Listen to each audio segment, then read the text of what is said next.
Welcome to this very special program focusing on the sugar industry, debunking the myths, discussing many of the issues facing the industry, understanding those issues, and discussing the Guyana Agricultural and General Workers Union's recommendations to address those very issues. There continues to be a deafening silence on the state of the sugar industry. We keep seeing some very harsh statements here and there as to what is going on. We are going to sit today to sort of distinguish what are the facts and what are the myths. Earlier this year I was in Parliament, and there the Minister of Agriculture presented a state paper on the sugar industry, and there are lots of things about diversification and the government trying to sort of, I'm going to use a very loose word, rid itself of the sugar industry. What exactly are the facts? The high cost of production is something that the government says that it cannot continue to factor. What are the facts when it comes to that? Okay, we have to recognize that the high cost of production must be related to the production itself. You have fixed costs in the sugar industry, which is very high, 70% fixed cost. So if your production is way behind, your cost of production will be high, because your production is lower than it ought to be. When you take your resources there, your factories, your mechanical fleet, your workers, the people, when you take everything into account, and you're not producing as much as you should, in keeping with your resources, and you have a fixed cost, whether you produce a low amount of sugar or a high amount of sugar, those costs are fixed. So it is related. Now what has been happening, that the sugar production had been falling and had been declining miserably over the years. And that accounts and that explains why your production is so high. That GuySuCo keep harping on this, but without apportioning where the fault lies. It has to do with the management of the industry. The fault lies with the management of the industry, and we cannot ignore this question. To blame strikes, to blame workers, to blame the union, to blame the weather, whether it's El Nino or La Nina, and bringing all these factors and all these issues into the question of the cost of production is not fair. Not fair. Over the years we have seen this, and now it's becoming more and more prominent, these kind of excuses. So we have to put things in perspective. The two are related, and we need to put the production right. And that is what we keep talking about. How can they address what they're claiming is the high cost of production at this time? All right, let me come back on that. Sure. Let us take 2015. The production went to 231 from what it was the previous year. It significantly increased. In fact, it went up higher than what was envisaged as the production for the year. Then come last year, it was 183. This year, at the beginning of this year, the GuySuCo announced it will produce 194,000 tons of sugar. Then we have a new production schedule that we received earlier this month, which speaks to the production of 174. So you're talking about a fall of production of 25%. Just what is the reason for this, we don't know. In fact, I remember the IMC chief representative pointed out to the high production or the better production in 2015 that there is an end to political interference in the sugar industry. And there was a lot of enthusiasm around the place, there's a lot of saying that, look, we have done well. The sugar industry is now moving to be able to perform better.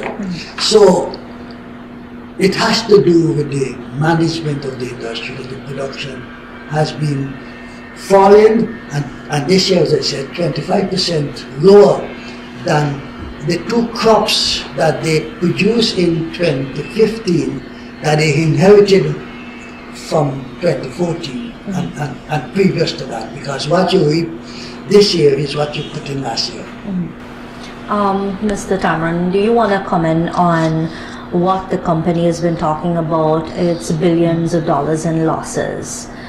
There are a clear number of issues that obviously has not been addressed over the years. We've had a big commission of inquiry, and we thought that there would have been some solid answers. There hasn't been many solid answers. Well, what I can say is that since we had that meeting on the 31st of December 2016, and the government came out with this so-called state paper, and the union in response gave them some proposals. Now, in those proposals, there were other things that we suggested that they should do, including refined sugar, etc., to offset some of the costs or to increase the financial status of the industry. Now, what I want to focus here is that when we're talking about production, high production means a lesser cost of producing. Lower the production, it's a higher cost of producing. Now, some of the reasons that we find that is happening with regards to that is that the practices, the crop husbandry practices by the company, for example, we had what we call a flood follow. Flood follow in the terms of you abandon these fields for 6 months and get it underwater. And that will enhance the fertility. When you enhance the fertility, you find that you'll be able to get more sugar from the cane. GuySuCo clearly has abandoned these practices. And so this is now related to production, which also related to the cost. As the comment said earlier, the higher the production, the lesser the cost. Now, also what you find happening is that years ago we had something called a mechanical tillage inspection, meaning that when you prepare these fields for planting, they will have a team of people that will go and inspect the kind and the quality of work that is being done so that you can have a higher yield. The yield now is like 50 hectares, 50 tons cane per hectare, which it was supposed to be like 80 tons cane per hectare. That is what it was supposed to be. And the reason for that is because of the neglect of the agronomical practices and the crop husbandry work that they're supposed to do. They're not doing that anymore. I know for a fact that GuySuCo had this particular department, and here we're talking about cost and producing. They had this department where they used to look at something called biological control, where we had one person from England used to come in the country to check some of these kind of biological control systems that they put in place to have better yields. And over the years, this has not proven to be fruitful. You're not getting any result out of it. But yet, as of today, you're still having those kinds of practices still going on. And you're not getting anything out of it, as I said. But what is also happening, and let me take Blairmont for example, is that there is a rat outbreak at Blairmont. They stopped applying these rat baits in the field, and not only at Blairmont, other estates as well. They start applying these rat baits in the field, and so now the rat come, destroying the canes, cutting the canes, so you cannot have a proper yield, you can get proper production, a better production. So these are some of the things that is happening. Why have they been abandoning the practices? Well, the union had asked them, give us the reasons why you're abandoning these practices, and they have not come up with anything proper. They've also cut the application of fertilizers some time ago by half, if you're applying, I'll give you a figure. If you're applying 10 pounds of fertilizers on 2 square rods, now they're applying 5 pounds of fertilizer on the 2 square rods. When you ask them why, they can't give you an answer. So these are some of the things that they have cut short. At Skeldon, we went to the cultivation at Skeldon, and we see that the cane farmers are planting right next to GuySuCo. The same variety of cane, the same age, the same cycle, but the yields, there's a vast difference with the yields. The farmers have a better yield. GuySuCo have a far less yield. Why is it so? In a sense, they could address some of these. Exactly. But they haven't. And it is the same workers working in both areas. It's not anybody from the outside. So here it is, going back to the managerial aspect of it, to manage. This is exactly what is happening. Aslam, if we can talk about GuySuCo's debt as we come to the end of this segment, what are the facts concerning the sugar company? GuySuCo has consistently said that they're indebted about $80 billion, and this has true been sung a lot. But when you examine the numbers, Cameron referred to the all years day meeting we had with the government and GuySuCo. And from that data, which was at October last year, so the industry is indebted $80.2 billion. But like anything, the devil is in the details, they say. And when you examine it, $33 billion is related to an item called pension liability. That means if all the workers who receive pension, or who should receive pension to age 60 by some magical means tomorrow, the GuySuCo has to find this money. That's not fact. Will everyone reach age 60? That is left to be seen. There's a lot of turnover, a lot of anxiety in the industry. So the figure there is highly doubtful. 33 billion. Another big chunk of it, 30 billion thereabout, relates to this loans contracted for Skeldon, which is incidentally being served by the government, repaid by the government rather. Minister Jordan in his debt report he released last year confirmed that the government is servicing those debts. So between those two, you're talking about $63 billion, which are one served by the government, and the realizability of the other is highly doubtful.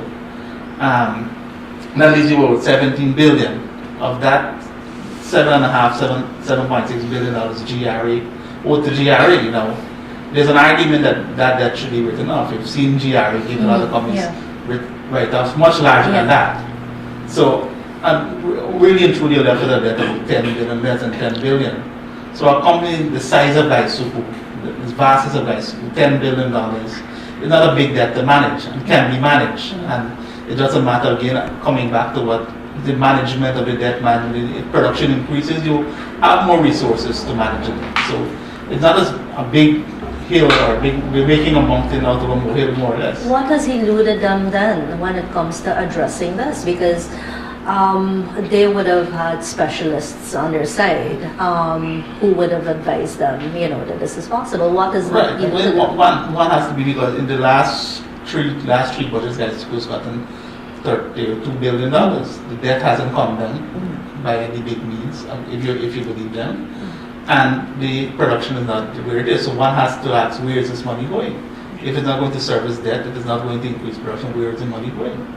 So I just want to make a little point that in terms of your question, Ashley answered very correctly. But just to add that is one of the pictures that is painted to frighten people, to frighten the Guyanese people, to tell them that look, GuySuCo is in all this trouble. GuySuCo is highly indebted. And look, the quicker we could miniaturize GuySuCo, the quicker we could close estates, we could sell out what we could sell out, it is better. So you're painting a picture which is absolutely not true, which is not correct. And the fact that you're going to close so many estates, you don't have pension liability for them. Some thousands of workers. So even the number that they are putting out there is not an effective number. And then when you become when you reach pension age and you're receiving pension, sugar workers are not living long, many years. They take the average because they would have worked so hard, they would have gone through so many hardship in their life, and that has to do with your longevity when you work more than you ought to.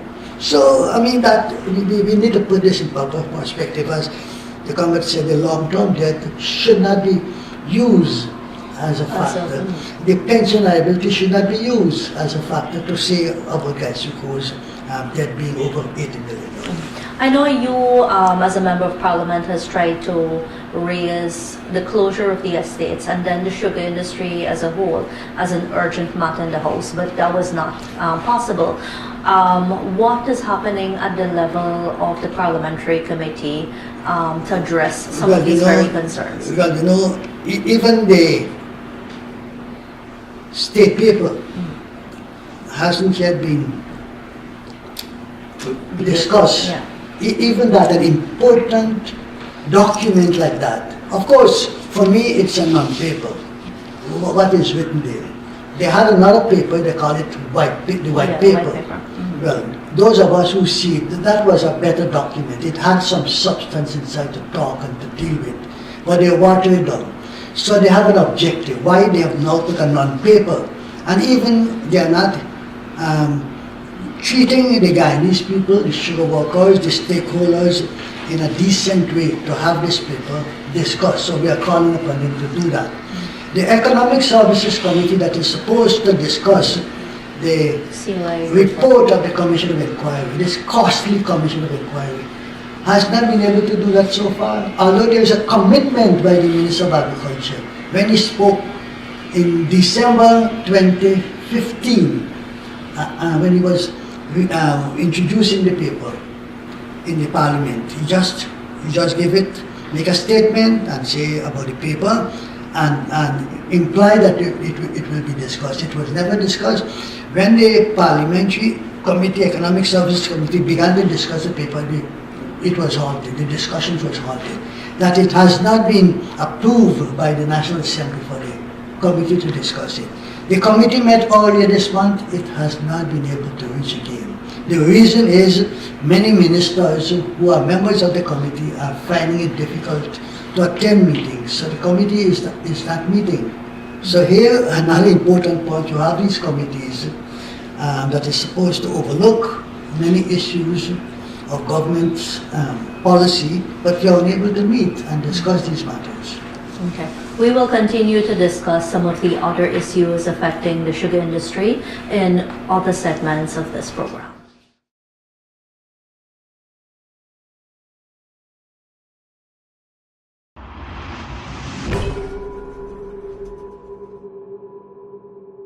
Continuing our conversations on the sugar industry today, and joining me right now is General Secretary of GAWU, C. Paul Narain, former GuySuCo General Manager and Union Representative Vishnu Pandey, and NASI's General Secretary Dorchan Nagasar. I want to discuss with you what we have all been hearing for a while now, diversification. And in this context, what it means for the sugar industry. For particularly me, I become more familiar with the term when Wales was being transformed, and we've heard about these proposals and so on. What exactly is going on in the industry when it comes to diversification, Mr. Narain?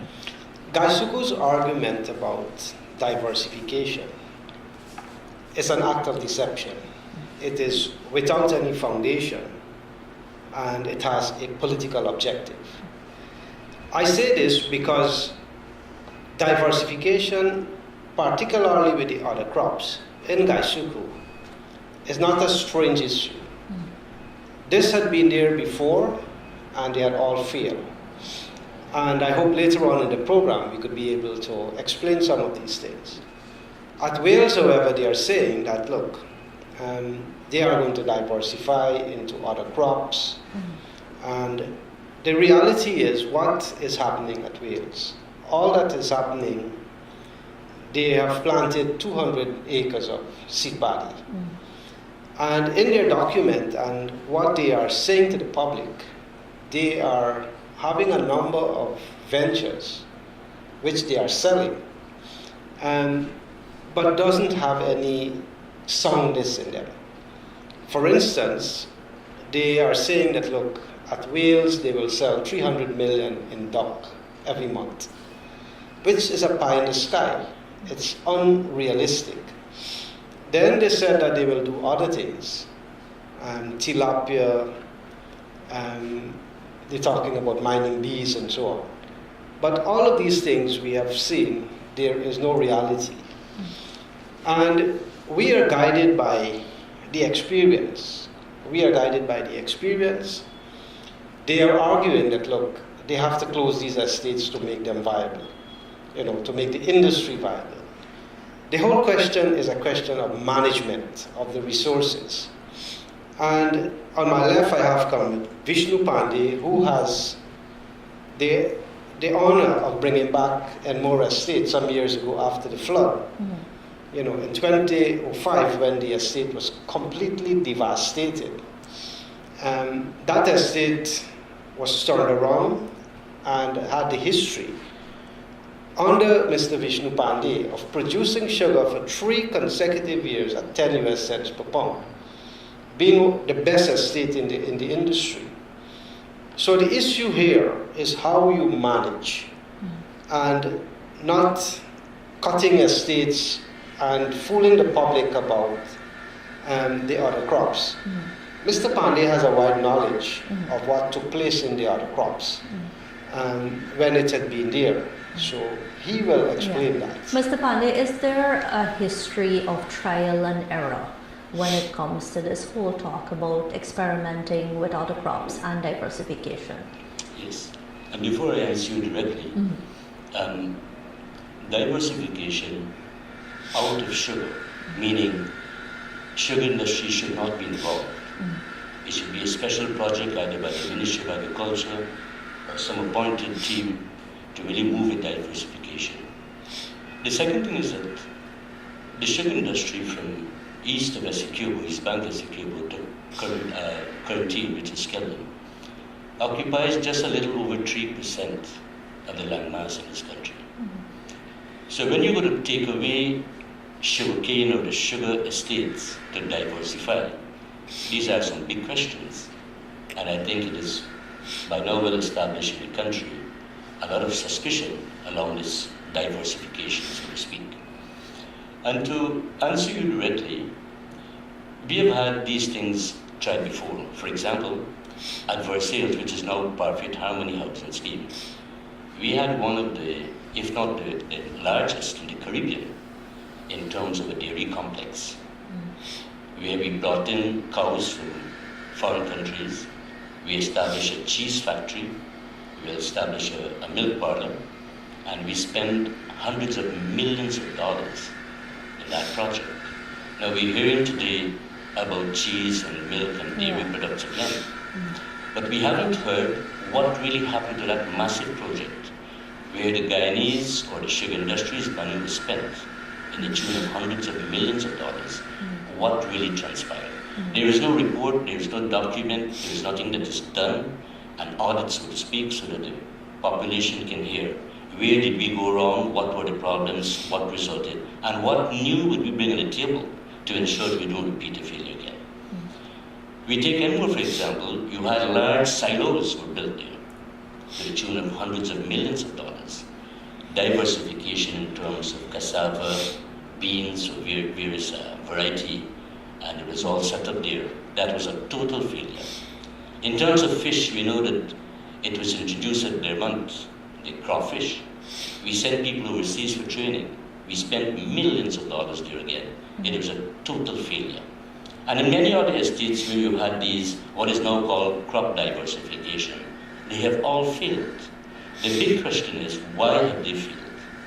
The next question is, do we have sufficient proof that we are going back into the said ventures?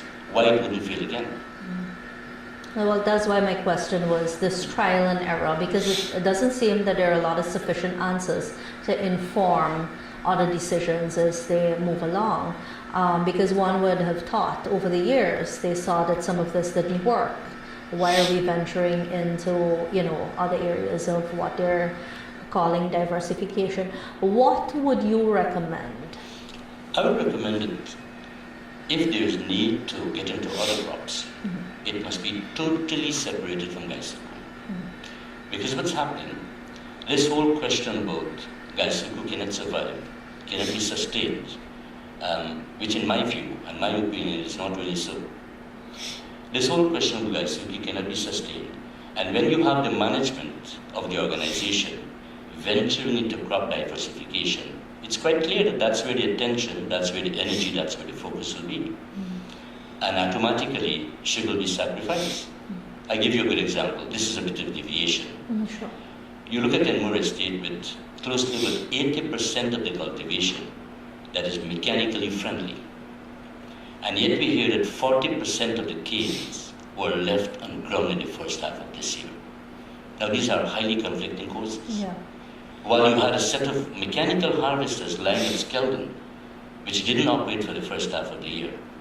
The point I'm making, this speaks clearly about mismanagement, lacking of planning, proper planning, lacking of a strategic plan for a crop, etc. And the whole idea is, in my view, Kenmore is slated for closure. So why worry? Why strategize? Why waste time? Why sit down and plan? This is the type of mentality and the type of thinking that will happen in the management of GuySuCo. The focus, therefore, is on aquaculture. Now we heard about even simple tilapia and dairy products. We have actually spent in GuySuCo close to over $3 million already. And these projects that they're talking about diversification will not come into fruition for another 10 years. In addition to that, 60% of the entire projects will have to be funded by foreign investors. Now your question about what's really happening. We don't have a marketing strategy. We have not established who the investors. We don't know where they, but what we began to do is to close locations and we kind of saying goodbye to diversification and other crops. I think that's where the problem lies. Mr. Nagasar, your union, NASI, obviously the people that you represent would be affected. Have you been able to analyze what that would be? What effects? The effects on employees as a whole, in terms of the junior staff or ordinary workers or even managers and security guards, is that they will be out of a job. They won't have an earning when the month is up. Their family will suffer in terms of financial backends, in terms of education, furthering their studies and so on. The community will fail in terms of small businesses. Nobody will want to buy, nobody will have money to buy. Like the simple fishermen and so on, they won't have anything. Because when they catch a fish, who will buy it? Nobody have money to buy it. But the membership as a whole will feel the brunt of it. Because they are the one who will suffer in the long run. They are the one that will be out of a job. They won't have anywhere to go for a job. GuySuCo is saying to diversify out of sugar. And they are not putting anything in place. The government are not putting anything in place to offset this labor force that will be out of a job in terms of diversifying and closing down of the factories and estates. They are saying that they don't have money they had said that they don't have money to upkeep whales, which is about $1.5 billion per year. Yet they are paying presently about $800 million at whales without any production. They are not producing cane, nothing, and they are paying about $800 million every year. You check in 2-3 years, you could have made more than $1.5 billion had you continued with cane. And you're not producing anything, and yet you are saying that you don't have money to upkeep whales. In terms of diversification out of sugar, they tried it, GuySuCo tried it in the 80s, and it failed. And it will continue to fail. They had cows at high flood, where they didn't get a market, so they had to make the cow and sell it locally to employees and village people within the village. The animal, they had to kill the animal and sell beef right in the village, because there was no plan. They did not plan anything, they did not get no market, nothing. So as to say they're going to do this and sell it properly. It was flat. They had about 8 fields of orange trees at Ifon in terms of citrus. When the orange started to bear, they just plow it down and plant back cane. They said they didn't want even diversification, they are going back to cane.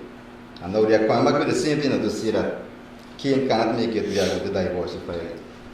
Mr. Pandey spoke of the lack of an investment strategy, lack of a marketing plan.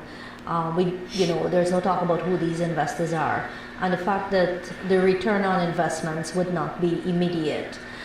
But is there somewhere where diversification and the sustainability of the industry as a sugar industry can coexist? I personally do not feel so. And apart from a personal opinion, by the science and statistically, it is not so. In some other parts of the world, take Mauritius for example, they would do intercropping between their cane rows. But they would plant crops such as potatoes and onions and so forth. We are not by virtue of our soil type and tropical conditions, but allow such to do. But I want to perhaps put it this way. The first strategy for the sugar industry at this stage, it is to move to achieve 300,000 tons of sugar. That's not the potential. We are talking about the 350,000 minimum, but to produce 300,000 tons of sugar. If we can add value to that production in terms of direct consumption, value-added products, then we can have a little over $30 billion of revenue annually. That by itself, when you look at the expenditure of the industry on an annual basis, can see you being sustained. That does not take into consideration byproducts such as molasses. You can move into cogeneration, you can move it into refinery. So the sugar industry at this stage, it is not that the world is seeing something where sugar, the commodity, no longer has its demand. As the world population increases, and with confectionaries and other businesses sprouting, sugar will always be in demand. There's no question about that. What has to happen? It is that you have to have the set of people who can forecast, look what's happening around the world, and fashion your thinking so as to keep abreast of what's happening while you keep yourself surviving. So the question about having the other crops hinged to the sugar industry, it's a no-no. It will definitely be a sharing of ideas, views, and opinions, because while they're all agricultural crops, they differ. All our lands and industries are so geared or so designed in every single thing for sugar. You'll have to make changes, and as I said earlier, 3%, you have 97% of the entire country still available. Open up lands elsewhere, create more employment, increase the economy, and I think that's the way to go. That brings us to almost the end, and I just want to ask Mr. Narain, if you had a recommendation when it comes to addressing this particular issue, what would that be? My recommendation will be, one, to look at your management. Ensure that you have an effective management that can properly handle the business. And the fact that you have farmers getting almost double the production in terms of the yields per hectare tells you a big story. If we are to look at Iflat, this is already there. Lands that were abandoned by the company, given to farmers at the same land. Here it is that the yields are that high. So definitely something is wrong. And then I will say to the government, who are the owners, you need to look at where you're putting your money, who is managing it, because $32 billion, you put it in the hands of Mr. Hanuman and his team, and there is nothing that they could show for it, except lower production, which is a disgrace, because you have more money, you have all the expertise. They said they have bright people working with them. I wonder how bright they are. But you have everything at your disposal, and here it is that you are not able to produce. And to talk about closure, they ought to stop doing that. They ought to come clean and to say, let us have a concerted effort to ensure that the industry survives in the interest of this nation and its people. Because putting people out of jobs is also pulling down your economy of the country, because every person that is unemployed, and you're adding more to it, you already have all the estates operating, and you have an unemployment. Imagine when you are going to have 9,000 people more on the bread line, not having jobs. So we need to refashion, we need to have engagement, and that is the only way we could be able to move forward. I'm going to ask Mr. Nagasar and Mr. Pandey for brief parting comments. Yes, I think that the most important thing in our country is our people. And if we're going to design systems that will bring about suffering to our people, then it's high time that we need to go back to the drawing board and look back at what we have actually embarked on. Where can we make adjustments to ensure that our people are keeping intact? Closure of estates runs counter to the welfare and well-being of our people. And I think that's of paramount importance that the decision maker needs to look at. Mr. Nagasar. Yes. Closure of a state or even sell is not a healthy choice. It will affect the country as a whole, as Comrade Sipan said earlier. But what I would like the government to understand and to try and get involved into is to ensure that the sugar corporation is properly managed. The managers that we have, they need to make sure they monitor them properly and ensure that they implement ways and means to control huge and big spending that are not necessary and get the workers involved in some decision making, right, in terms of getting back the industry to go forward and not necessarily just throw on diversification out of sugarcane. Thank you all for contributing to this conversation on sugar this morning. Thank you.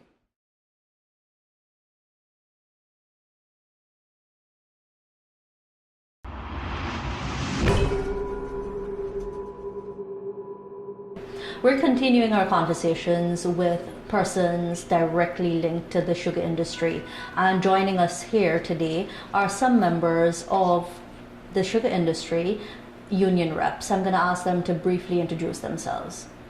Hi, my name is Leon Burnett, and I'm from Skelton Estate. I have 19 years service, work in the plant. My name is Bagma Tochan. I am working at Enmore Estate for the past 26 years. Thank you. My name is Glenn McCloud, employee of Rosal Estate. I'm there for 23 years now. We've been hearing about some major changes coming your way to an industry that you have worked in for years. Changes that are not only going to affect you as a worker or a union representative, but the communities that you live in. What can you tell me about what is being said on the ground? Ms. Ho-chan. Okay, to begin with, I am living in a community where you have all sugar workers, and only people who works at the industry got houses where I'm living. So I can tell you directly, I know of people who are going to really struggle. Some people, I don't know how much food they're going to get to eat because they have their families. I'm not sure how much of them are able to send their children to school. Because these things you're seeing lively in the neighborhood on a daily basis.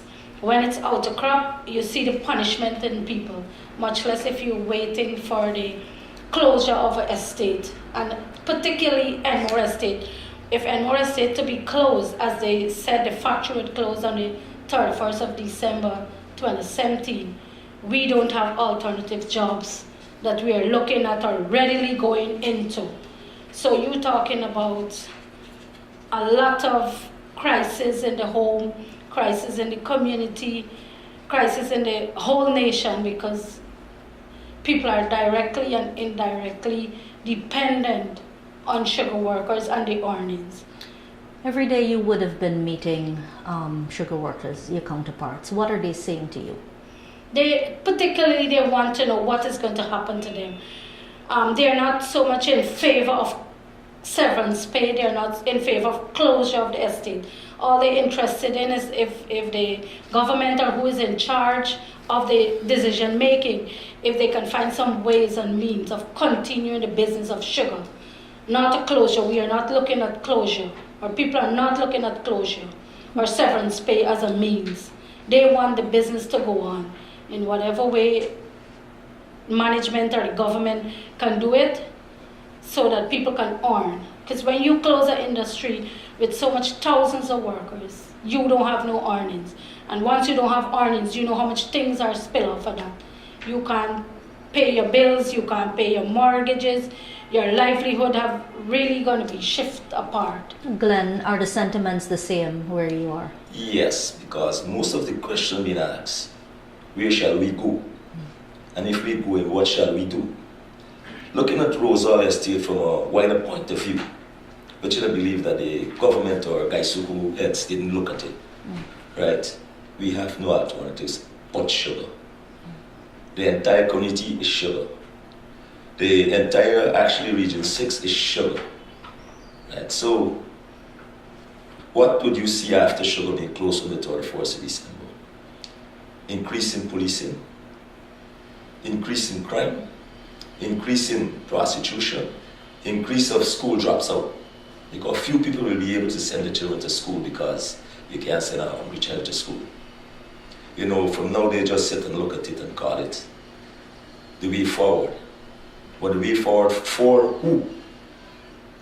Right? This is not the way forward for the people in the community. In our community is one straight road. Houses on the left and houses on the right. And everything on the left and everything from the right is from sugar. Nothing else. And I don't believe the people who are making this decision are thinking about sugar. Sugar can change. This crisis can change. But the people who are sitting there, they're the ones who hold in the mantle or have the power who can change it. Because where we're living and what we're doing, you have 99.9% of the people who is not directly or indirectly related on sugar. And one is telling you close and the other is telling you divest. Divest for what? Where would the people go after Rosal Estate is closed? What can they do after the sugar estate is closed? These are the things you gotta be asking yourself. Are there work in the community? Don't tell people what they're gonna plant cassava and citrus and mighty tilapia. Because that is our part-time job, catching tilapia and planting our kitchen garden. Each home in country plant a kitchen garden, or each worker have a gas tank.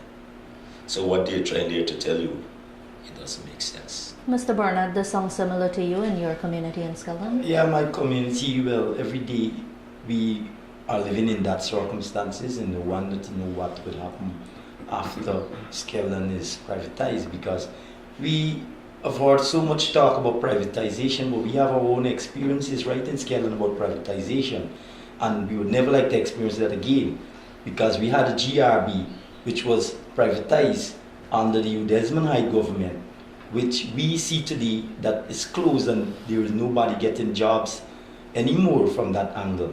Now, to the more fact of it, we're looking at education of the next generation. If people cannot earn, then there is no such thing as a free education anymore.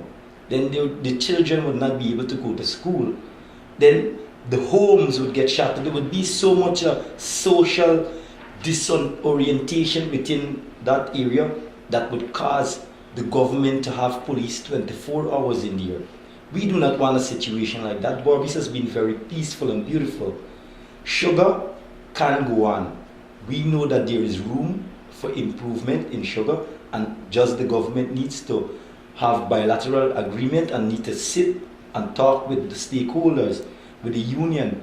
We need that government must look at this situation more carefully, because the people that stand to lose are those that are directly beneficially looking at sugar from the workers' point of view and the community that the people reside in. It is very devastating right now because people don't know what to do. They don't know what tomorrow holds for them.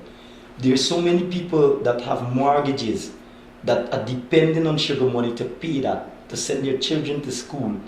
There are pensioners who might be depending on the scheme to survive because they don't have nobody else to help them. But if sugar should go out, then what would become to the people who are working in the sawmills? The sawmillers would close their sawmill or cut their business so that they would have to cut staff. The shop owners would no longer need the amount of sales girls or sales boys that they have, they would cut that. Then Skellon Factory and Sugar has been responsible for educating and training young people in the fine arts of mechanics, electrical installation, instrumentation. It means most definitely that if there is no GuySuCo at Skellon anymore, then there would be no need for an apprenticeship. So people from the area would not be so skillful anymore, educated in that art. Education on the whole would be a thing of history, because once you cannot earn, you will not be able to educate your children. There is no such thing. A lot of trickle-down effects, and one of the things that is lacking is that critical conversation between you and the company or the government. Can you all tell me about whether or not there have been any direct conversations, anybody coming to talk to you, anybody coming to talk to the community, anybody coming to reach out to the workers to say what is the position of the sugar company? Well, there have been a lot of talk, but all the talk has pointed in one direction, either closure or privatization. Because I cannot trust privatization, because I've seen what privatization has done to fit the people in Jamaica. The sugar estate was privatized there. I have friends who went there to work in the sugar estate in Jamaica, and they're home back without a job. So I don't want to see that happen to us here. Talking privatization doesn't mean, with a private owner, doesn't mean that, okay, we have guarantees that we will have our jobs in the next 5 or 6 years. It doesn't mean, it doesn't have no guarantee about tomorrow, because the owner might well say yes, he's into sugar, and once he gets the whole package, then he starts to shed his load. He cuts off the corners to make what he wants of it, and then he would not be responsible. He cannot be held responsible. What about your concerns? Have anybody reached out to you at that community level? At Roswell Estate, the only person that came there is GuySuCo communication officer. Nobody in high authority or the hierarchy. They feel that us we're not surviving. So they just send a mouthpiece, call a meeting and said, look, we got a community outreach. And what was the outreach? You know, they just write something on a piece of paper and they give her to read it to the community. I don't believe that is satisfactory. And what was the response from the community? Well, they only had a few, because people saying, man, look, these people are pastors. If you decide to close an industry, we got over 6,000 people, and then you just sending your communication officer to tell them what we wanted to do. I don't believe that is. The agriculture minister went to Wales, to Skellon. The security minister went to Wales, and you sent a community usher to Roswell Estate. Why? Roswell Estate have human beings. We are people. We are loving people. We are peaceful people. So if you want to tell us something, I believe somebody in the hierarchy is supposed to come down there and start and discuss with us. Look, this is it, this is it. Not like what they did with our union. Every time our union called them or had a meeting, they just locked them out. The late time already. The only time they spoke to this union is on all years day when the government enters in. But before that, no one came. And the big question is asking in everybody's mind, what are we going to do? Or where shall we go? One of the things about the sugar industry is that it unites people. You can find people from all age, ethnicity, gender. The pulse of the sugar industry is obviously its workers. And from what you're telling me here this morning, it will have a clear effect on community life and whatever happens nationally. What are workers, what are they saying about what they feel are their next steps? Well, they're saying a lot of stuff, but mostly you see that people, they're hustling to migrate. You see that people looking for other jobs, right? Even though they cannot find, right? They're still searching. Some are even talking about, people telling me that here, look, they even gotta migrate, they even gotta go to the Rupununi savannas or somewhere and see better place. They gotta go see into gold. They gotta see, and these are the stuff now that You don't want, because they will move, a husband will not take his family with him. He will have to leave them behind. Then you will find homes being broken because sometimes he might not come back on time. Sometimes he might not send money on time. The woman might be forced to do else. You know, these are the kind of situations that we do not want for the next generation, because we do not want the next generation of young people to grow up being delinquent. We want them to grow knowing of a good home and a perfect stability, good communities to live in, and good education, which would make Guyana only be successful in the next generation. Suffering one entity and trying to make the other entities full, it would not help. GuySuCo is a single employer that employs about, I can safely say, about 80% of this nation's people, and have dependency about the other 20% depends on still on the other people, on GuySuCo workers to bring in the money, shop. Okay, sugar has been producing so much over the years that sugar has carried this country on its back for so long. And I don't think that sugar, if it hasn't failed from that long, it can fail today. I don't think that we should rule it out and cause lives to go down the drain. Let me ask Glenn to come in here, but while you're addressing my last question, as we wrap up, I just want you all three to tell me, if you have to address anybody in authority or the government, what would you say to them?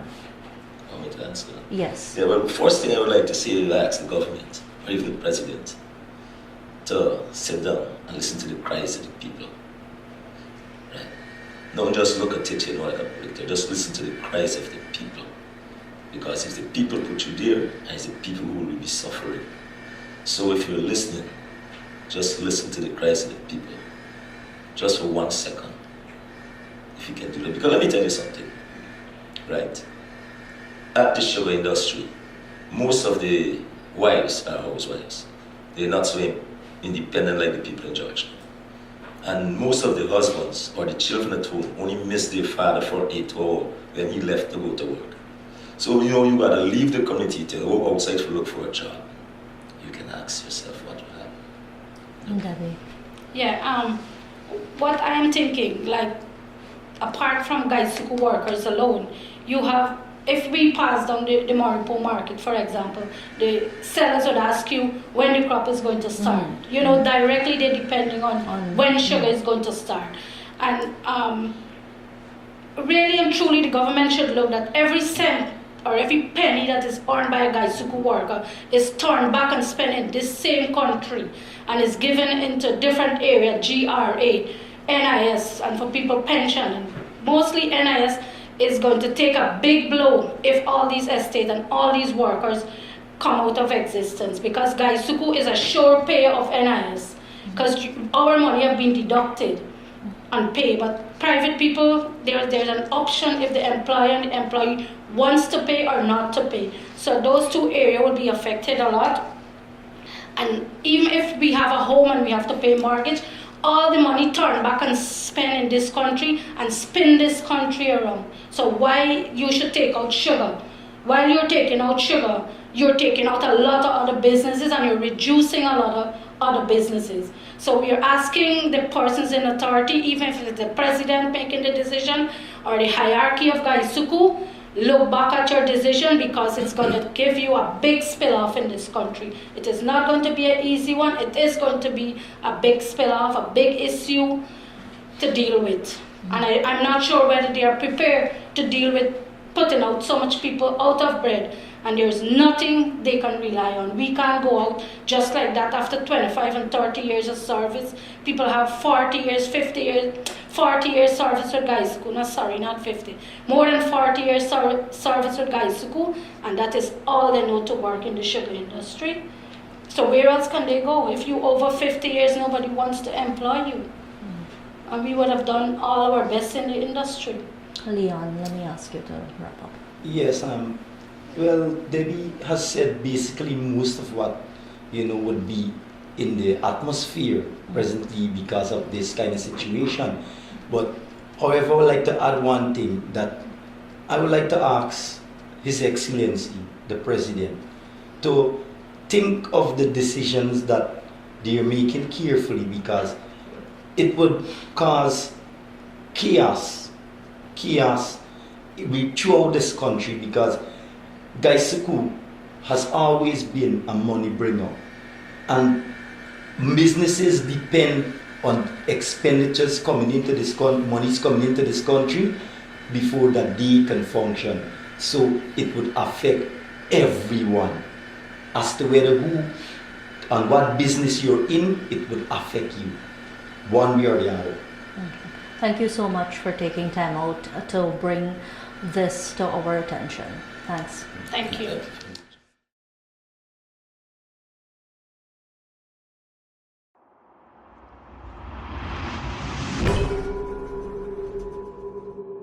In our final segment of Conversations on Sugar, we're going to discuss saving the sugar industry and whether or not it's worth saving. I've heard varying views on a number of issues today on what are the issues affecting sugar and what are some of your positions on sugar. Is the industry worth saving, first of all? And I'm going to ask Mr. Chan to start that discussion. Certainly, we cannot afford at this time to do away with our industry. Our industry is pivotal. So thousands of people depend upon the sugar industry, directly and indirectly. And we cannot afford to have it wish away like that by the whims and fancy of some people, as we see. We were told that Wales will be closed.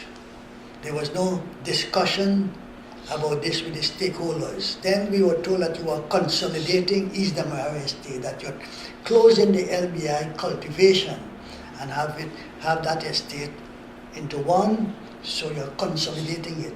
Then soon after, a few months after, we heard that East Damara Estate will be closed, so will be Rosal, and the sellout of thing. Now, many panelists brought it out, and the first set of panelists did say about the importance to their lives when you look at sugar. Sugar is too important to them. They cannot find any other work, and look what is playing out at Wales. That is demonstrating what will be the position with so many others in the other two estates, particularly Rosal, where Rosal, workers in Bobby's, and it was said by the panelists in the first discussion, that they don't have other jobs to do. The NIS depend upon that.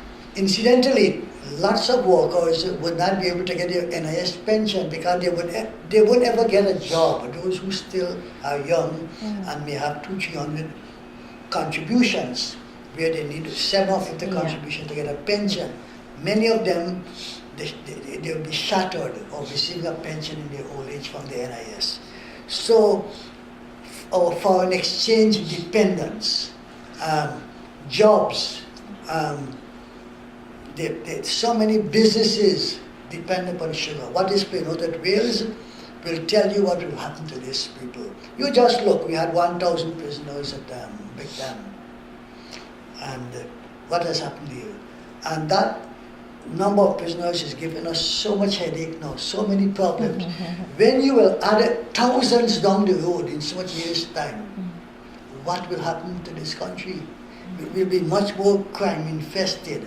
We will be much more difficulty with having our foreign exchange maintained.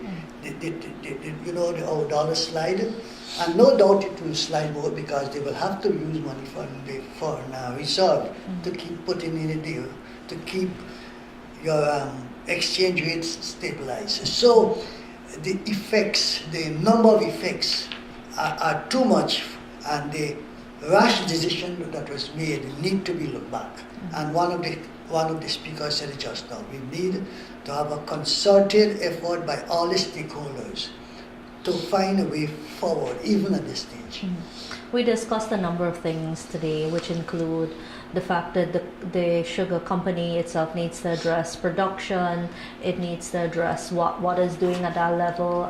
There's some of the concerns about yields and stuff, and diversifying or trying to find ways to make money.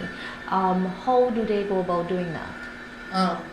There's even a number of things, and this is not anything new in the case of sugar. They've always talked about vertical integration, meaning producing many products from the cane plant. The cane plant is a very versatile plant in itself.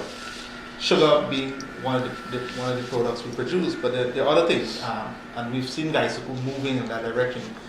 I was on the Sugar Commission of Inquiry representing the union, and one of the things the commission recommended strongly is moving into electricity generation using bagasse as your fuel. We have that already at Skeldon, and the operators at that plant, SCI, in a meeting earlier this year, told GAWU at the minimum they would have earned $9.5 billion last year. GuySuCo over the years have done a number of studies and found such operations to be feasible at Alvin, Blairmount, and more. I understand there now similar studies are going on at Iflin. So that's one area alone where there's a lot of money to be made. Packaged sugar also is another area. The commission said that packaged sugar is where you get your highest return on. You get upwards of 23-25 cents US per pound. So there's two plants right now, one at Enmore and one at Blairmount. Aggregate you can produce 45 to 50,000 tons of sugar per year. And there's a market out there and a growing market. So that's another way you can make money. We saw maybe about 2 weeks back DDL announcing the launch of the GI for Demerara, geographical indicator. GuySuCo is now moving in a direction to have Demerara molasses and Demerara sugar registered. With that indicator, you're now allowed to have some protectionism for Demerara. And that in itself, with an aggressive marketing campaign, that's another way you can make increase revenue, augment revenues. Distilling is another option, which they've done studies and that is found to be viable. Another big one which the commission also recommended is the refined sugar market. There's a market in CARICOM for about 200,000 tons of sugar, refined sugar that is. And if you manage to produce 75% and greater, you get a seed protection, which is about 40%. So right away, a refinery of that magnitude will allow us to have a lucrative market in CARICOM. So it's not a lost cause as many people want to make it seem. There's so many other things that sugar can do, and there might be more which haven't been mentioned.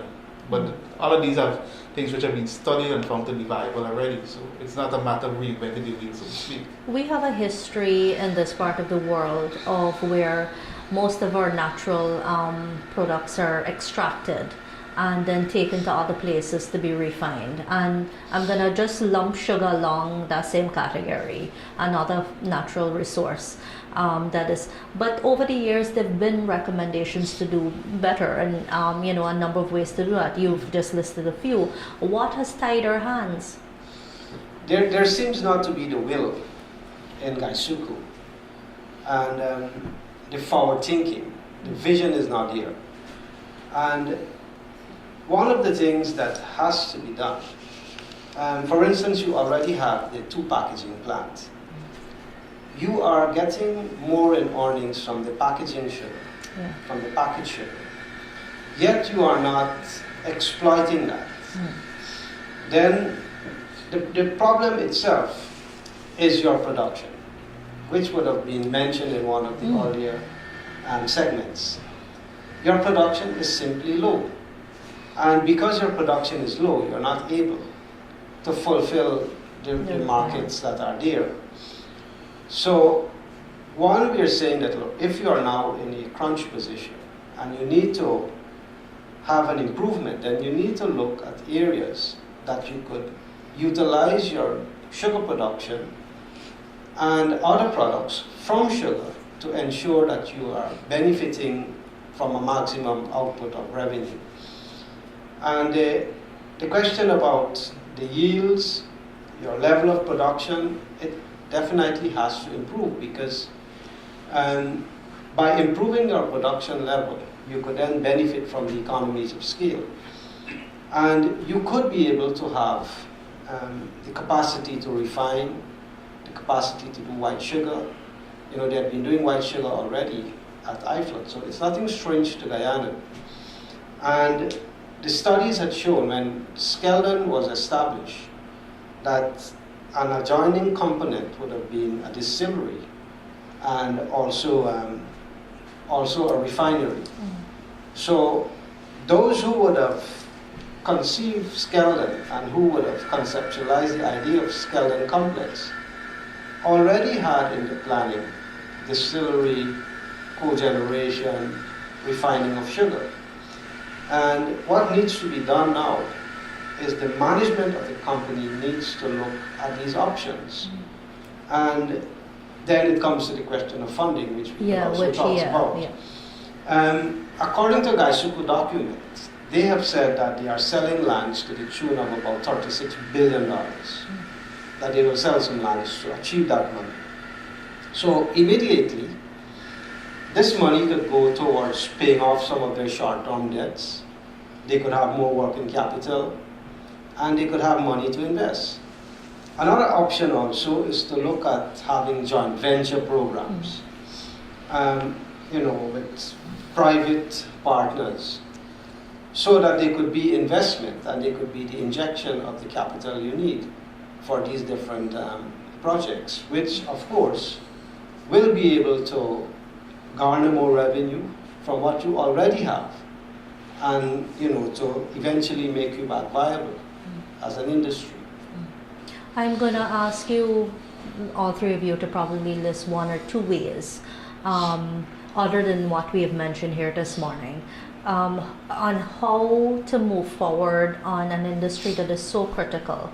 And you've listed all those ways that are critical, but how can it form a national conversation so everybody can see that this is a very important industry, and how can it move forward? I'm going to start with you. Well, I mean, like you said, it's of critical importance, and other panelists would have shared what would happen without GuySuCo. We need to imagine what would happen without GuySuCo. The linkages GuySuCo has as a company and with the workers to other businesses in the country. What would happen to overall demand, aggregate demand in the economy? How would it contract in terms of government income, NIS, and income taxes? What will happen there? So there's a lot. You're creating a lot of holes which we have no answers on how to fill them as yet. So it has to become a national conversation, because everyone, man, woman, and child, will be affected in one way or another. Spending priorities may have to change. If you have more crime, you're talking about more policing, more for the judiciary and the prison services and so on. So there's a lot of things which are spin-offs. A lot of spin-offs, right? Which seemingly have not been taken into account. And I hope that we don't reach a situation where down the road we have these kind of regrets and people are saying we should have thought of it then, not now. Mr. Narayan. Well, a few years ago, Professor Clive Thomas wrote in one of his work that the way to save the sugar industry is to look at how you could be able to move into other areas from sugar. One of the things he spoke about is animal feed and byproducts from sugar. He's in the driver's seat now, and it is time that, as head of the company, being the chairman of the board, along with the government, that they need to sit down and open their eyes to what is the reality. The reality is this decision is going to hurt the nation, and therefore they need to look at how they can absorb that shock. And the way to absorb the shock is to ensure that the industry continues to operate as an industry, and it is being channeled towards being a viable industry. We have all the potentials. We have everything that is required. All the land, we have the expertise. We have been growing sugar in this country for more than 350 years. So sugar is not a new crop. Sugar is not an experiment. And sugar over the years had bad patches, and it came out successfully. In 1990, you had 129, 920 tons of sugar. And then a few years after, the production moved to 300,000 tons. So certainly, there is the potential. What we have to do is to ensure that this nation is led into a way that it benefits the people. And one of that easy way is to engage the stakeholders. Open your eyes and open your ears and listen to the union and listen to the workers and listen to other people who are in the industry who has a contribution to make. Mr. Chan, I'm going to ask you to make the final say. Okay, the point was made by our friend Kamat Pandey. At this point in time, you just need to move your production to about 30,000 tons. And from sugar revenue alone, you'll be able to move the industry forward. You'll be able to pay your bills. You will not be dependent on the government. But what you need is a political will. And this is lacking. It is clear that all the promises that were made before the elections have been betrayed.